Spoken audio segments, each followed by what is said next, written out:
der zentralen Position. Nur Schwanze an der Vorsicht. Dann ist es Fjørtoft. Er ist im Strafraum. Tor! Tor! Für die Frankfurter Eintracht. 5:1. Hi and welcome to the German Fussball Podcast. I am as always joined by my co-host, Dad. Always a pleasure to have you on. But before anything else, we have to introduce our guest. And I have this very, very nice summary here, so allow me here. But we have Raphael Honigstein here, a German football journalist, author, pundit, who's known for his work covering the Bundesliga and German football in general, considered one of the foremost experts on German football, and often called upon to provide analysis and commentary on matches, players, and teams. He's worked for a number of different media outlets. He also has written several books about German football and is currently running a podcast as well. Rafa, thanks so much for joining us on the German Fussball Podcast. Thank you for having me. It's a pleasure. Dad, before we head into the inevitable with the Bundesliga and the Klassiker coming up next, tell us a bit about your relationship with Rafa and how you see his work, etc. Well, I think that in the world pitch side, you always meet people over the years, and Rafa is one of them. I truly enjoy meeting because of his knowledge, because of his passion, and also the broadness is in his knowledge, and been very impressed about the books and the details of everything. But it's always a pleasure, and me and Rafa is now always standing next to each other doing interviews when he's working for Sky Germany, and that is always not only a pleasure, but it's always very inspiring, because I think that you kind of end up in having your own world pitch side. And I guess Rafa is 6 years younger than me, so I think I am the oldest. But if I may, no disrespect, Rafa, I think we are two of the oldest. Of course, two of the oldest are the best, of course. Most experienced, I think, is the word. Yeah, okay, thank you. Yeah. Thank you. Veterans. But I would just ask you first, Rafa, before we go to the Norwegian national team and the German national team, you made a book on Klopp. Let's use that as an example. You made a lot of different things, but can you just tell our listeners how you work on a book like that? Because there is so much sources, there are so many things to go through. Can you just give us an overview how you work? Sure. So it's really two parts, and one is enjoyable and one is horrible, at least for me. The enjoyable one is talking to people, finding out who are important people in this respect. Klopp, who are the people that he worked with, who are the people that really were important for him as a player, as a person, off the pitch, on the pitch, and then try to meet them and get them to talk as much as they can. And once you've done all that, you start writing, which is the less pleasant part of the deal.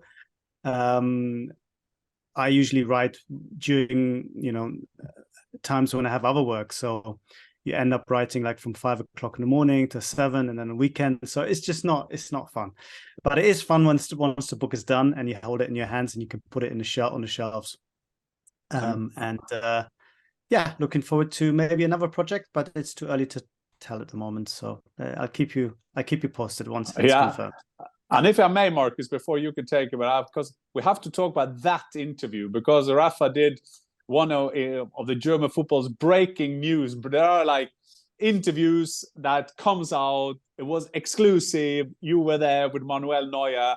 And as we all know, we do love Bayern Munich because something's happening there. But you were one of those who made things happening there. Because tell us about that interview with Manuel Neuer, and how did you end up being the one doing it?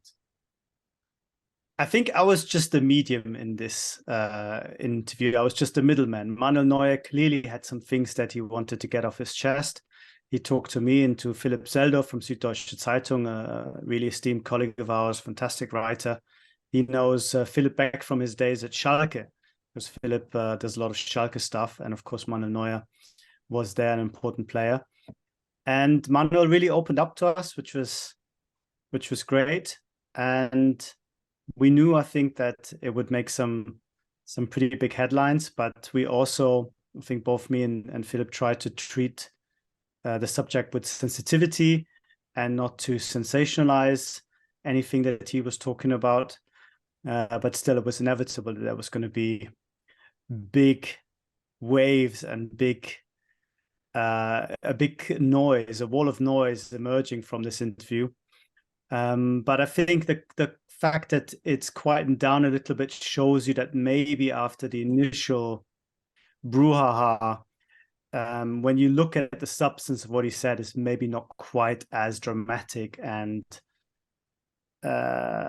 aggressive as it was portrayed in sometimes. You know, some people saw it as a big attack on Bayern. That wasn't my feeling. And I think internally at Bayern, they can realistically, I think, evaluate what he said. If we bridge this into then Manuel Neuer being one of the great German players over the last decade, we're going now into the international break. And that we obviously have Holland being out for the 2 upcoming fixtures against Georgia and Spain, which is heartbreaking for all Norwegian purposes. Germany, though, going into the Euros 2024 at home, Hansi Flick has picked a squad with 5 uncapped players. Thomas Müller is out, Leroy Sané is out, Antonio Rudiger is out, apparently for workload management. But even still, how do you see Germany's process towards somewhat regaining pride, bouncing back from a few disappointing major tournaments?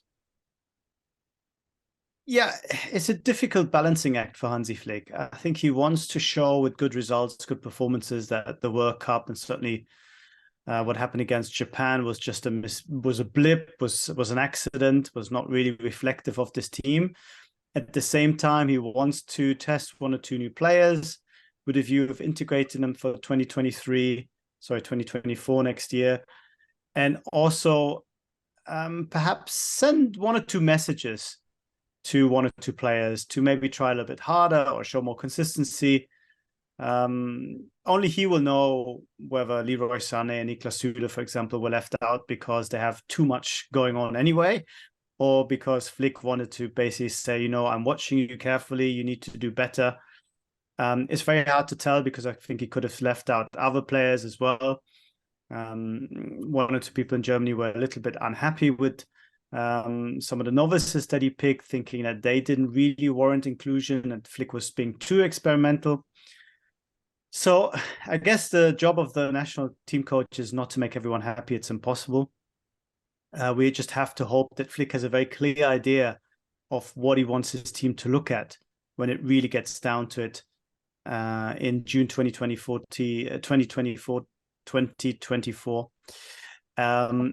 And in the meantime, try to win back a bit of trust and try to create a bit of euphoria and goodwill for this team, because a lot has been lost over the last couple of years, and Germany's performances at the World Cup in Qatar didn't do much to repair that lost trust.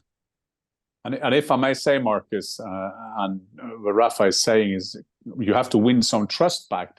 The thing is, if you saw the World Cup, Germany can say that, or I read a big interview with Hansi Flick in Kicker where he tried to explain it. For me, that was a bit so Schönerreden. He wanted to do it. We were talking about stats, and he was using that old trick saying, other coaches called me and said we weren't that bad. That is a card when you play that one is a bit defensively, but still he did it. Having said that, I do understand that the national coach got to do what he got to do. But the fact is, in 2018, Germany was terrible. They were. I'm not saying they were terrible in 2022, but somehow they didn't find the time wave or the trend. Because although Germany were lucky maybe, or didn't score enough goal, they don't have a number 9 and so on and so on. But there was something lacking about the passion that the other teams had. And I've always been, like I've said that many times before, started with my first 74 World Cup. I'm that old, so I remember the final with West Germany.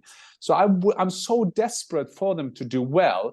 What I think, Rafa, is that when you don't have qualification games and you have to build that trust to passion through great results, it's going to be a quite tough job for Hansi Flick to do that department. And then we know it's all about the results in 2024, but still to build up that trust during friendlies.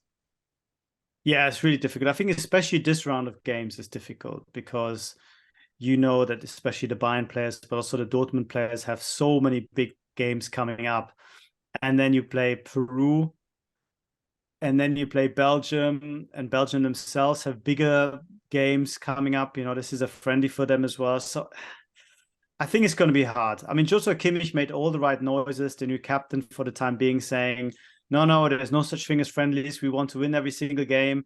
And I believe that he might feel that way. But if, for example, and I don't want to preclude some of the information, some of the stuff we'll talk about later, but if you see the problems that Bayern sometimes have in the Bundesliga when it's just an ordinary game, I think we might see the same problems when it comes to motivation and certainly cohesion in those friendlies. I think June onwards will be easier because the season will be over, and then there's a bit of time to focus and regroup. But this round of games comes at a really bad time, I think, for most players, and especially for German players, because they've got nothing to play for.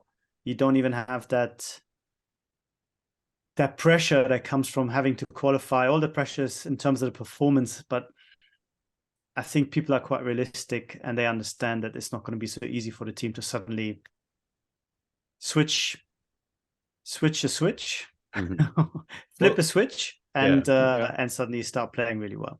Well, if we delve into the Bayern topic, then now we've obviously have the significance of their class. Marcus, sorry not to be disrespectful to my son, but can I just then, because of this in a segment, I have to tell you about Haaland in Norway, because I just have to say. So we're going back to that. Okay. Yeah, because we are. If you talk through how you feel, man. Sorry, Marcus, because I just want to describe the morning in Norway this morning. 9 o'clock, a report from the Norwegian FA saying that he has traveled home. He's gone home.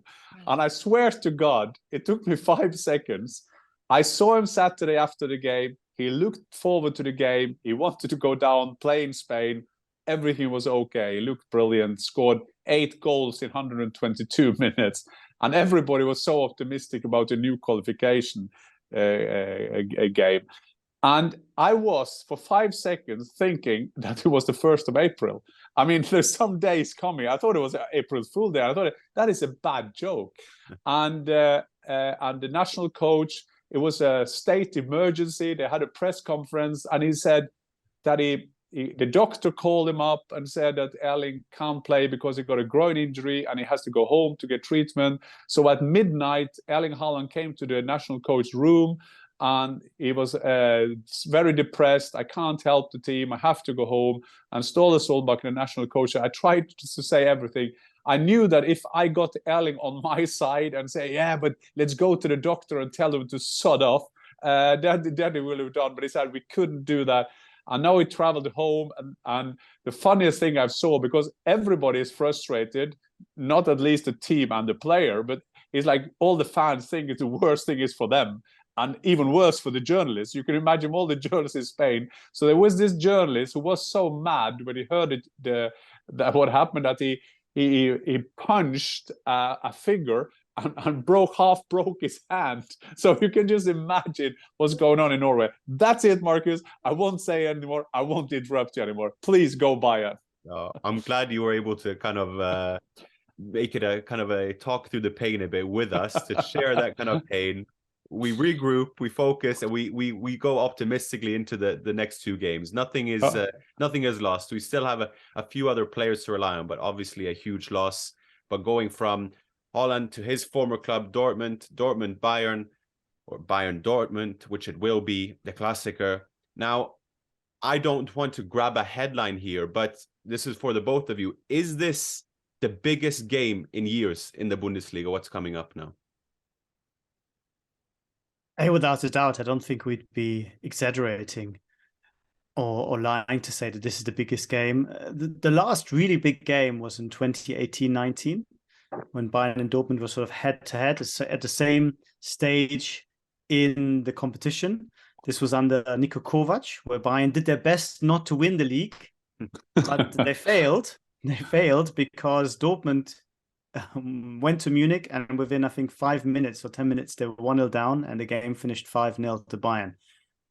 and they were absolutely destroyed. And all the cliches, the stereotypes that have since become accepted about this Dortmund team and are perhaps being changed at the moment under Edin Terzic, they were sort of reinforced on that day. They weren't focused. They looked weak. They mentally had no resilience and completely collapsed after going 1-0 down. I'm hoping for their sake and for the sake of all neutrals that it'll be a different Dortmund performance. But I think somewhere in the back of their mind, there probably still is this result and others of recent years where they've really come unstuck in Munich. So it's going to be a big, big mental challenge as much as a sporting one for them to turn up in Munich and seize that chance. Dad, any thoughts? Yeah, but we've seen them all. I mean, I think all of us thinking, well, this is so typical Bayern. They will probably win 4-1. There will be a 3-1 somehow, and then it would be a chance, and then some unlikely player will score a goal for Bayern from some other position. But I think it's great for the German Bundesliga that you're building up to this. I'm 100% with Rafa. I think this is a mental thing. I think that Terzic has taken them further, although the 2 games against Chelsea played a bit against them. But when Malen is scoring a goal, then you know that something is going on there. And you know they don't concede easy goals anymore. Even Can is finding his position without getting sent off or doing a massive mistake. So I think for all of us that love the German Bundesliga, we love the situation that they're in now. It's also on the table. It's not like if Bayern win, they are 6 points ahead. It's still, even if Dortmund will lose the Klassiker, there still is a chance. So I think all neutrals, they are praying for a good Dortmund result in Munich. Yeah, just a stark fact here is that Bayern have won the last 8 Klassikers in front of their own fans by an aggregate of 33-6. So all in favor of Bayern winning that game. But even still, there's been question marks in terms of Dortmund's depth. We have obviously Bayern on the other side who step up when it seems like it necessitates such a performance. We have their dominant displays against Paris Saint-Germain showing up in the right moments. But as of right now, could you argue that while Bayern have the best players, Dortmund is the better team? I am not so sure.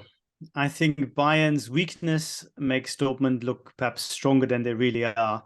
There was an interesting number, I think 2 weeks or maybe 3 weeks ago, that showed that Dortmund actually had the same amount of points that they had last year.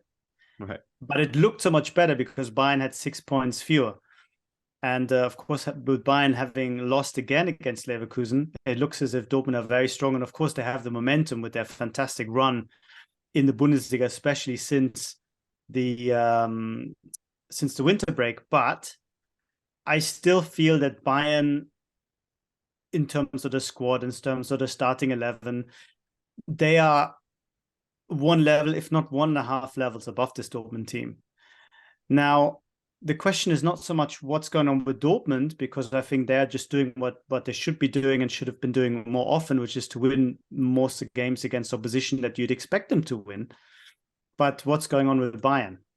Why is it that they are weaker this year? Why is it that they can't find a real rhythm? Why is it that every time we feel that this is now a big Bayern performance, then the next few days or next week, they suddenly have a relapse like they did against Leverkusen?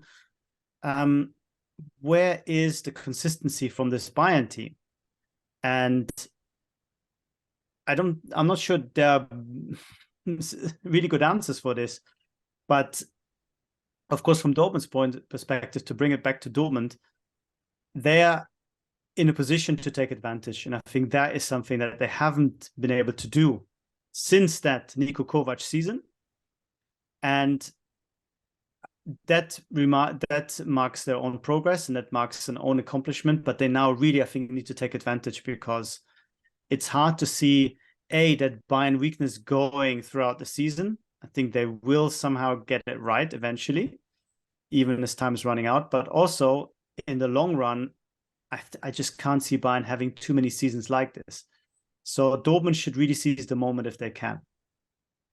Yeah, I think that there are the great facts that maybe not Dortmund so much better than other years, but when Bayern play weaker, they are weaker than they've ever been before. I mean, when they are weak, and then you have games like PSG where they are so dominant, or Union at home where they just like typical Bayern, they just roll over, and that's why I'm saying then suddenly Kimmich score a goal or Pavard score 2. I mean, that is the Bayern we know, but I guess also that Bayern is a victim of their own success because they have been so dominant and they're so typical Bayern. And we've seen so many of their Klassiker as well. Dortmund has been pressuring and they will still be able to score. But I wouldn't underestimate the fact that this is the first year after Lewandowski.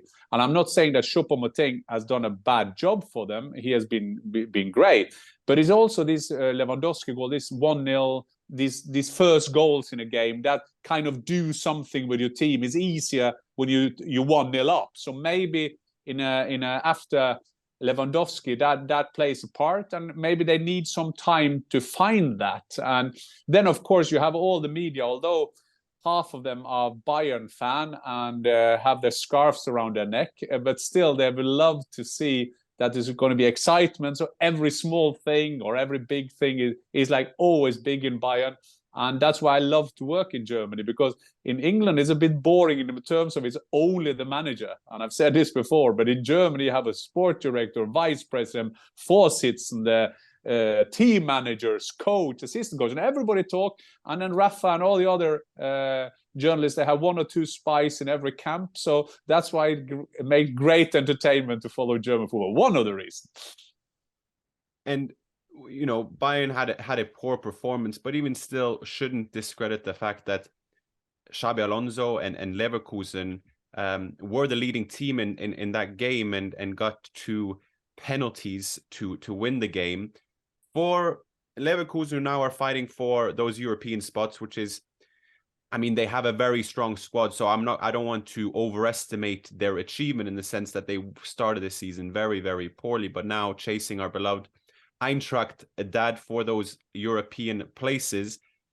Could this be somewhat of a breakthrough for Xabi Alonso and his managerial career? We've seen talks already about him taking over Bayern in 3 years, etc., etc. But in terms of the significance for Xabi Alonso in this game, how can we reflect on that? I think every coach needs 1 or 2 marquee results to gain the trust and the confidence of his players. Of course, Xabi Alonso was already on a great run since taking over. Leverkusen were in a relegation fight when he took over. And of course, there was, you can say, bound to be an improvement with the quality that they have available. But still, it is not an easy dressing room to motivate. And he's shown himself really adept at doing so, and also found a way to, a little bit outsmart Bayern to a certain extent. Robert Andrich playing as a centre-back in the deep-lying role. Bayern's pressing was nowhere. So it was a great result, I think, for his CV, and it will encourage big clubs in the future to think of him as a serious alternative. We saw that he was linked with the Gladbach job not long ago. I think even Bayern looked at him after Kovac, probably thought that he's not ready yet. He hadn't coached a senior team at the time. So this result, and perhaps more results to come, because they have a decent chance in the Europa League, in my view, to go all the way to the final if they can avoid Man United, which must be the overwhelming favorites. So I think Xabi Alonso is really doing exactly what he thought he might be doing at Leverkusen, which is to take that first big step at a very decent club, but without the incredible pressure that comes from, a place like Bayern, Dortmund, or even some of the bigger clubs with less success, like a Hamburg or even the sort of Werder Bremen. I think Leverkusen is a really good spot to cut your teeth and to advance. Just one more thing I would say, we've often seen, maybe this is confirmation bias and it's not backed up by the stats, but we often see teams excel against Bayern and then lose the next week. So Leverkusen traveling to Schalke, and while Schalke have much improved, I think this is a really good chance to put even more pressure on the teams ahead of them and maybe have a shot at the Champions League spaces. It's 8 points at the moment. It's 9 points at the moment. But I think with the momentum, I see them as outside contenders to make it even into the top 4.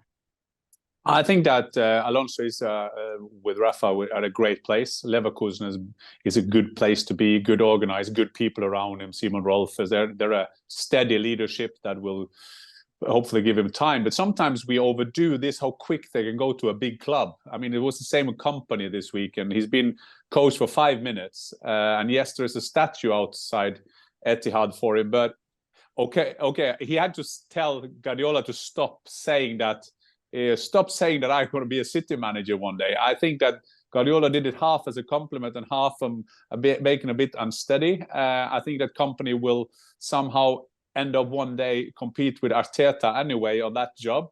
But it's also interesting because you have to say that, Marcus, for some listeners, I mean, that was one of the most amazing games I've seen for a while, the key situation. So Tobias Stieler, the referee, twice tells Adli that he dived.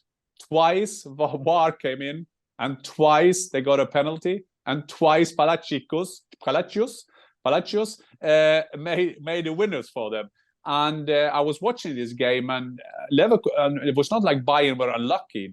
They couldn't put together enough passes. Last 10 minutes they were okay, and the pressure, they didn't succeed in any way. So I think that for every game that Bayern do like this, it gives to the other teams also a hope how they can beat them.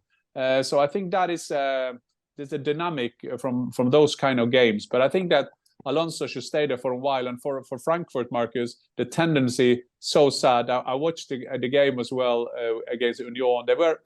We would love to say they were the better team, but I always say that the better teams end up winning. And Union scored 2, so we're losing again. Rafa, you previously expressed a bit of concern, if I say, about the likes of a Union Berlin and a Freiburg going into the Champions League as Bundesliga representatives. Has that changed? And where does that concern stem from? You obviously have them performing well, but is it more so from a comparative standpoint to the rest of Europe? Yeah. First of all, I think it would be amazing for those two clubs involved if they were to make it to the Champions League for the first time. Freiburg, it would be the culmination of this fantastic run under Christian Streich. Every year they confound expectations. Every year I'm looking at the squad and thinking, I don't know why they would be in Europe. I don't know why they would be in the top half of the table necessarily, but they play so well. They get so much out of themselves. And of course, it'd be amazing for them to make it. And Union even more so. Union is a genuine football fairy tale made in Germany without outside investors, without oligarchs, but just by making good decisions, having fantastic fans, really clever people in charge, somehow making it to the Champions League. So on that basis, as a story, it would be amazing. My concern comes from the fact, how competitive would these teams be? Having seen how meek they were in the Europa League recently, I don't know if that's always an accurate reflection. You can have poor games. You might think, the Bundesliga is a bit more important to us. But I'm a bit worried that we'll end up with a situation where we will lose a lot of these teams very early on. And the coefficient and so German Bundesliga or German football on the whole might be damaged. But of course, this is not a concern for fans. This is not a concern for the supporters or for the clubs. This is just a very, a journalistic point of view, if you will, which will probably not be shared by many other people. But it's something that occurred to me, especially this week when we had 7 teams going into the last 16 competitions and only emerged with 2, with Bayern and Bayer Leverkusen, which I think for the league on the whole is actually a bit poor. And if I just may add, because this is one now, I'm not going into my rant now because I did that last week on German TV. But the fact is that 2018, 2022, German football did bad at the World Cup. And a lot of the clubs, and I when I listen to Rafa, I of course agree with that, but could it be worse than it is? And thank God he did that in his last quote, because if you expect, I'm saying, I'm a big fan of the Bundesliga, but when you see Dortmund being over 2 games against Chelsea are 10th or so in the Premier League, being the better team. You see Leipzig losing 7-0 to Manchester City. You have seen the big personalities like Lewandowski or Haaland leaving the German Bundesliga. When you see the fact that the German Bundesliga, I got 1/10 of the income from international rights, there is a job to be done. So yes, worrying. Having said that, I'm not, and even Frankfurt, I mean, you can lose against Napoli. Napoli is one of the co-favorites for the Champions League, but they're out of it. So, but as Rafa is saying, the Cinderella story with the Union Berlin or Freiburg in the Champions League is fantastic for the fans. I'm not so sure that the Deutsche Fußball League, the Bundesliga, will find the same way. As we get to the end of this episode, we have worked ourselves down towards the table, gone from the top through to the middle-ish, and now to the relegation fight, which is an intriguing relegation fight. Dad, you know better than most. Rafa, I'd be curious to hear, Dad and I have discussed on previous episodes in terms of the profiles of clubs, etc. Now you have a Schalke who've regained a bit of form, and even though they dropped points against Augsburg's been solid at home so far after the winter break. Looking at those teams, you have a Stuttgart, you had a Hoffenheim who bounced back very strongly with their first win since October against Herta Berlin. You have these teams in the bottom. Your analysis of this relegation fight in the sense of the structure, the organization, the player profile, all that together, who are you most concerned and most optimistic about in terms of surviving this relegation battle? It's really, really hard to answer this, Marcus, because every week there's a change. Mm-hmm. And every week I'm thinking, okay, this team now, they look on a really good trajectory, and then they lose 4 games in a row, as Bochum did, and now they bounce back, and I'm thinking, actually, Bochum look really good. So I don't know. It's really tough. I think even Cologne, who for first half of the season were in a strong position, and in Cologne, of course, it doesn't take much for people to start dreaming about Europa League and stuff.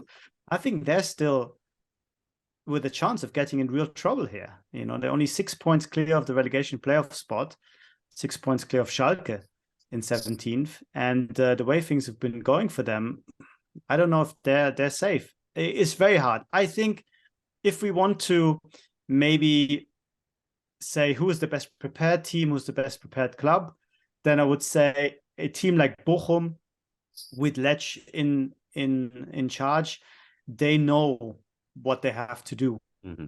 And it's a very simple concept. There's a lot of long balls, a lot of fighting for the second ball, but it's effective, and the crowd helped them. And you saw what they did to Leipzig at the weekend. They seem to be ready and have the right team for it. I'm less sure about a team like Hoffenheim, who are designed to be much higher up the table. I'm less sure about Stuttgart, who have a lot of players that have potential to be individually good, but I don't see much cohesion. I don't see Bruno Labbadia and this team gelling very much. And of course, the biggest, joke is the wrong word because it's quite cruel, but the biggest accident waiting to happen for many years is Herta. And Herta, if they were to go down after all the stupid things they've done over the last few years, you would probably say, just like you did with Hamburg and Bremen a couple of years ago, yeah, fully deserved. If you make so many mistakes, get the wrong managers, get the wrong players, then you go down. So I'm very negative on Herta, I must say, and I think Stuttgart are also in real trouble.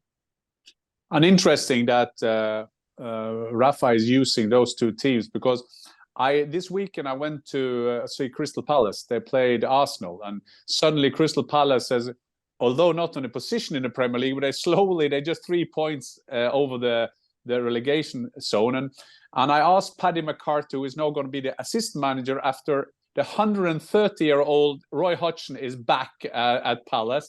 Roy Hodgson is back. That was announced. But I was asking him about this position of being a team too good to go down.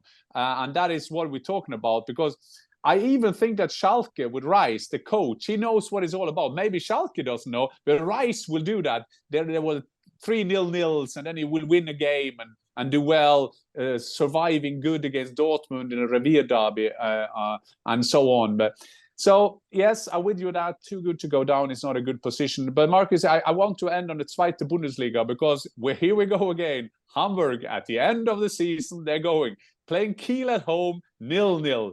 Heidenheim winning 5-2 against Karlsruhe. Darmstadt winning 2-0 against Kaiserslautern. So if you have a look at the table now, same procedure as every year, Mrs. Sophie. And Hamburg is now outside, and even Heidenheim, who is now, they both have a better goal difference than big Hamburger Sportsverein. So you could see, though, if Hertha go down, you saw Bremen and Schalke coming straight back.